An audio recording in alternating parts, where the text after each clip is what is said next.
vocês a lerem um pedacinho aqui de um verso do Gênesis, do capítulo 2 de Gênesis, o verso 7. Eu não vou pregar não, viu? Mas é só uma ligação aqui, ó. E formou o Senhor Deus o homem do pó da terra, e soprou em seus narizes o fôlego da vida, e o homem foi feito alma vivente. Agora eu pergunto, se hoje eu vou falar sobre como surgiu o órgão eletrônico, o que tem a ver eu tocar flauta e ler o verso 7 do capítulo 2 de Gênesis. No final desse vídeo, a gente volta para falar essa ligação.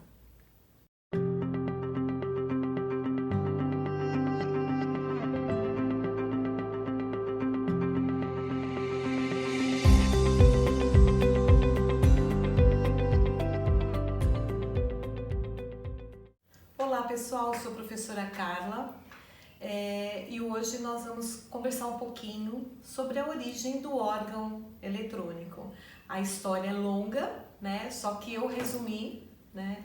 E fazer entender o órgão eletrônico que nós temos hoje nas nossas igrejas, da onde que ele surgiu, como ele chegou até nós, né? Teve várias evoluções, várias mudanças até chegar até nós. Ele surge no mundo ocidental, no século III a.C. E quem tentou fazer essa máquina, que foi a primeira máquina a ser produzida, foi um engenheiro grego da Alexandria. E tinha mais conotação mecânica e de engenharia do que musical. Então aquela coisa do homem sempre tentar chegar pertinho de Deus, né? Igual a ele. Então o órgão vem, o homem tenta produzir o órgão imitando o corpo humano, imitando o órgão, imitando como produzir ar para poder fazer música, para poder fazer som. Então é uma produção de ar feita através da pressão da água. Então eles fizeram essa máquina. Inicialmente tinha tubos, os tubos eram inspirados nas flautas inglesas que já existiam, né? Porque a flauta foi um instrumento bem lá do comecinho da humanidade, com os homens da cavernas, né? Que queriam imitar sons, então faziam-se flautas com ossos de animais. E aí ele já estava fazendo música com o ar, com o fôlego. Então ele quis inventar uma máquina que produzisse música através do ar. Então, conforme essa máquina hidráulica que eles fizeram, era a água que pelo movimento da água produzia ar e subia aos tubos. Os tubos eles foram inspirados em flautas inglesas, né, nas flautas. Então, à medida que abria a alavanca, entrava o ar nos tubos para produzir o som. E com essa produção de ar feita através dessa pressão da água, que era aberta a passagem do ar por alavancas, por botões, tanto que o órgão não tinha teclas, né, no início, eram alavancas. Então eles produziam ar conforme ia abrindo essas alavancas. Com a evolução, possuía enormes tubos. Então, no começo tinha aquela fileira de 7 tubos, 7 flautas. E depois foram evoluindo, colocando para cada nota mais tubos, mais flautas no caso, mais tubos. E os timbres ficando cada vez mais diferentes, né? Muito diversificado. Esse órgão era chamado de órgão hidráulico, né? Ele foi muito popular no Império Romano, porque por possuir um som muito potente, eles utilizavam nos teatros, nos estádios romanos, naquelas lutas, aqueles grandes jogos que eles faziam. O órgão ele era muito popular, porque ele tinha esse som muito possante. Nós temos as imagens que vão passar aí para você ter uma ideia. E eu estou busquei uma imagem ilustrando um tipo de um órgão hidráulico, tá? Que é produzido, tem as duas caixas com a água, com o movimento da água, produzindo para que o ar subisse. Então ele sofre mudanças ainda mais, porque o homem sempre vai em busca da melhora, da mudança, de evolução. E aí ele sai do hidráulico, ele passa para o pneumático. Então, órgão pneumático. Mais uma vez, pneumático, lembra do que? Pneumo, pulmão. Então, através de foles, era possível agora fazer com que o ar chegasse aos tubos. E ainda o órgão hidráulico ele foi utilizado até o século V. E entre o século III, que inventou essa máquina, até o século V, que foi que eles realmente utilizaram, surgiu esse órgão através de fole. Então é uma máquina que eles fazendo o movimento com o ar chegava nos tubos, era melhor do que toda aquela máquina com aquela produção hidráulica. Agora imaginem vocês, com a evolução do órgão, colocando vários tubos para cada nota musical, esse órgão ficava pesado, né? Então o organista, quando ia tocar, ele precisava de alguém para fazer os movimentos do fole, os tocadores de fole, né? Os produtores de ar, para ele poder tocar. Alguns órgãos que surgiram também eram pequenos, tinha um órgão que dava para pôr no colo, então com a mão esquerda produzia o ar, com a direita tocava, e assim tivemos bastante mudanças, bastante modelos de órgão. Inclusive alguns modelos a gente sabe disso na história, porque a gente tem nos vitrais das igrejas, nós temos também tapeçarias, iluminuras, né? E tudo isso mostrando a história e a evolução do órgão. Também nós temos figura aí para mostrar um exemplo de uma pessoa que ela está tocando e atrás tem dois foleiros, né? A pessoa que movimenta os foles para a produção de ar. No nosso tempo, nós estamos no século XXI, no século XX, quando eu era jovenzinha, meu pai, a gente ia passear no interior, ia congregar, né, na igreja no interior de São Paulo, e nessas igrejas não tinha luz elétrica, né? E aí o que tinha lá? Pertinho da janela tinha um órgão que era produzido a ar. A gente tinha que produzir ar para tocar, chamado de harmônio. Era um terror, porque era o pedal, você tinha que pedalar para fazer o ar, para produzir o ar e ao mesmo tempo tocar. Então você não sabe se você movimenta as pernas, se você toca, era um terror. Só depois de um tempo a gente foi pegando a prática. Mas esse é um exemplo de ar, né, de órgão a ar, a fole. Então no caso a gente utilizava com o pedal. O órgão, sem esse sistema hidráulico, já com o sistema pneumático, ele era encomendado, passou a ser encomendado. Isso aí com a evolução toda, né? Séculos e séculos. Então ele era encomendado e eram instalados na igreja. Então, voltando, o órgão começa a ser inventado no século III, utilizado o hidráulico até o século V. Na transição, até o finalzinho do século V, inventou o pneumático, que era através de fole. E no século VII, atribuindo ao Papa Vitaliano, ele que introduziu o órgão nas igrejas. Então, talvez aí que fica um pouco mais reforçado que o órgão é realmente um instrumento sacro, ligado a todas as igrejas cristãs, né? Quando eu digo todas, são todas mesmo, todas cristãs. Então, as igrejas católicas de algumas modalidades, de alguns segmentos, utilizam o órgão. As igrejas evangélicas, todo segmento utilizam o órgão. Então, em toda a extensão do mundo, aonde tiver um culto sacro cristão, você vai encontrar um órgão. Desde da ponta A até a ponta D, não tem ponta porque o mundo não é quadrado, né? Ele é redondo. Então, em toda a extremidade do mundo, nós vamos encontrar o órgão. E o órgão realmente associado a um instrumento sacro.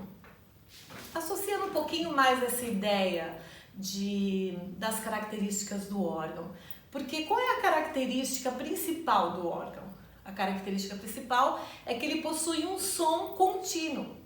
Então vamos ligar o instrumento, o órgão, já na sua evolução, falando dos órgãos de tubo ainda, nós paramos nos órgãos de tubo.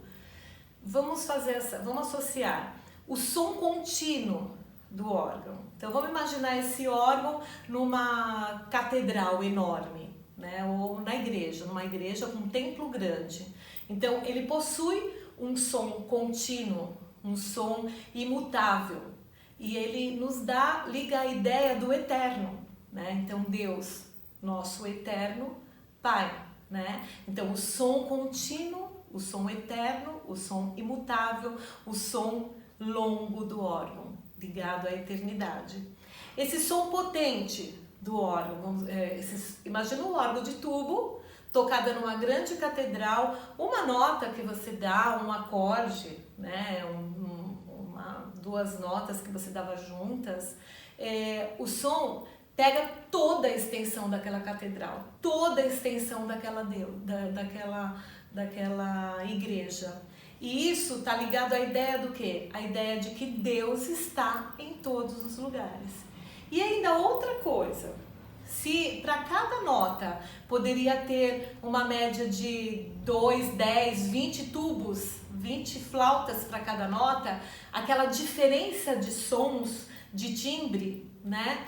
Essa riqueza de timbre que é característica do órgão. O órgão é um dos únicos instrumentos na história da música que pode ter realmente essas variantes, esse monte de sons diferentes e ainda poder combinar e dar outros sons ainda. Então vamos ligar essa riqueza de timbres ligado à ideia da riqueza que Deus deu a formar cada um de nós, cada ser uma pessoa diferente, com a sua impressão digital diferente. Por isso as diferenças que têm que ser respeitadas, né? Então, riquezas de timbre, riquezas das individualidades que Deus deu para cada um de nós, né? Então, associando de uma forma sacra o órgão a Deus. Pronto. Então, o órgão, ele não nasceu com teclas. Então, como eu já tinha abordado, ele não nasceu com teclas. Ele tinha alavancas, tinha botões, né? Porque para sair o órgão, tinha que realmente destampar, né? Essa flauta para que o ar pudesse ser liberado e passar para poder chegar até as flautas. Em algum momento da história do órgão, ele recebe teclas. Ele recebe teclas, creio eu, por influências de surgimento de outros instrumentos que não vem ao caso agora, clavicorde, o cravo. Então, com a evolução, com a chegada desses instrumentos, facilita o organista de tocar, creio eu, que chega as teclas ao órgão por esse caminho, mas não aprofundando nisso. E com a evolução, chegamos ao originário, né, que é o acústico. Então, os órgãos de tubo, eles são os originais, eles são os órgãos acústicos. E eles começam a ser instalados, como eu disse, nas igrejas, de acordo com a encomenda. Então, ele é um instrumento fixo. Então, ele é fixo como? No teto, fixo no chão. E existem órgãos tão exuberantes, tão grandes, que eles chegam a ter o tamanho de 7 andares de um shopping. Então, aquela diferença de tamanho que eu falei, né? Que tinha órgão portátil e tem esses órgãos de tubos enormes. E eu também separei algumas figuras que dá para vocês perceberem as diferenças de tubos, né? As diferenças dos tamanhos de tubos. Isso são os timbres oferecidos para cada nota musical. Então, nós temos também, separei também outra imagem, que aonde fica o organista. E é possível ver junto às teclas, já no momento mais evoluído, as alavancas que se puxam, exatamente aquela conotação que tinha de puxar a alavanca ou apertar o botão para que o ar passe. Então ele é bem representativo nessa imagem, que para nós hoje é chamado de registros, né? Tem outro exemplo de órgão também enorme, né? Que é decorado a cada igreja, é um órgão renascentista de uma forma, o órgão do tempo romântico, né? E assim vai evoluindo as formas. Tem órgãos aí que a área onde fica o organista parece uma nave, né? Até coloquei também uma ilustração. E evoluindo, esse órgão acústico, até hoje encontradas nas igrejas, na Praça da Sé, aqui em São Paulo e Rio de Janeiro, tem muitos órgãos de tubo que é capaz de a gente poder passar lá, dar uma olhadinha, visitar, se interagir um pouquinho mais com a história, né, da música. Isso é muito bom, esse acréscimo de conhecimento. Então, com essa evolução toda, chega aos anos 30. Aí nos anos 30 vem aquela marca de órgão que a maioria de vocês, a maioria do povo conhece, né? Se não, dá uma pesquisadinha, chamada de Hammond. Então, lá nos anos 30, o Hammond desenvolveu, com aquela pretensão de imitar o som dos órgãos acústicos, dos órgãos de tubo, ele desenvolve esse órgão e, ao desenvolver e tentar imitar, ele também surge um novo timbre, um timbre próprio desse órgão Hammond, né? E pelo tamanho, né, muito mais acessível e com todo o efeito que ele produzia, esses órgãos começou a fazer parte, substituir os órgãos de tubo. Então, inclusive, quem já foi na congregação do Brás, lá tem um órgão Hammond, que dá para vocês terem um parâmetro, né, dessa potência de som, aqueles pedais grandes, né, são os órgãos acústicos. E com a evolução, chega os anos 60, os anos 70. E aí surge o quê? O sintetizador, né? E o sintetizador, ele se torna tão popular que é hora de ser incorporado aos órgãos, né? E os sons dos sintetizadores imitam timbres de instrumentos diferentes, imitam efeitos, né? Tem instrumentos, tem sintetizadores que imitam som de mar, de animais, de sinos, né? Então esses são os efeitos dos sintetizadores. Sendo assim, acontece um desvio do órgão, né? Da linha clássica do que vem vindo, né? O Hammond ainda manteve alguma coisa parecida lá ao imitar os órgãos de tubo. Mas com a vinda dos sintetizadores nos anos 60 e 70, o órgão ele deixa de ser um som acústico, um instrumento acústico, e passa a ser um instrumento eletrônico, né? Porque ele mesmo agora produz o seu som, não precisa de tubos, né? Ele tem a variante, a variedade de sons, mas é por meio de combinações de registros que o sintetizador nos dá essa possibilidade. Com a chegada da tecnologia, né, nos anos 60 e 70, então o órgão eletrônico ele surge substituindo os órgãos de tubo. E também a gente, voltando e reforçando, eles também podem ser chamados de sintetizadores, porque geram os próprios sons. Os órgãos eletrônicos eles evoluem bastante, ganhando sons diferentes, ganhando outras funções, marcas que surgem, várias marcas, né? Então tem umas marcas melhores que a outra, porque procuram manter essa evolução com mais qualidade. E esses são os órgãos que nós conhecemos, esses são os órgãos eletrônicos, que têm todo um aporte com os sintetizadores. Então são esses que nós temos na nossa casa, são esses que temos na maioria das nossas igrejas. Então o órgão, como uma máquina, como sendo a primeira máquina a surgir na história da humanidade, ele traz essa conotação de som, né, de som contínuo. E a sua produção ela é ininterrupta, nunca parou-se de construir órgão. Teve um momento na história da música que encerrou um pouquinho a produção, mas sempre o homem buscou a evolução. Esse é um dos instrumentos que sempre foram evoluindo e trouxe hoje, chega dessa forma na nossa casa, né? E é um som que mantém aquela estabilidade, né? Aquele som mútuo, né? Contínuo, e com variações timbrísticas, né? Tem muitos timbres, então essas são umas das características do órgão. Aí agora eu te pergunto, tem alguma relação naquela minha abordagem inicial dessa aula sobre a origem do órgão eletrônico? Porque eu comecei falando sobre tocando flauta, né? Tocando flauta. Aí depois eu fui lá e li o versículo 7 do capítulo 2 de Gênesis, quando Deus soprou, né, as narinas, dando vida, fazendo de nós almas viventes. E o grego, né, que foi aquele engenheiro querendo imitar o órgão humano, por isso chamado de órgão, foi tentar fazer música através do ar. Então, toda aquela evolução que nós já vimos. E é isso, por enquanto. Então, ó, o que eu peço? Para você dar um like, para você se inscrever no nosso canal, para você compartilhar esse conhecimento, para levar conhecimento para mais pessoas e ajudar a cumprir a minha missão aqui na Terra, que é levar música para o máximo de pessoas que puder, de uma forma fácil e acessível. Até a próxima!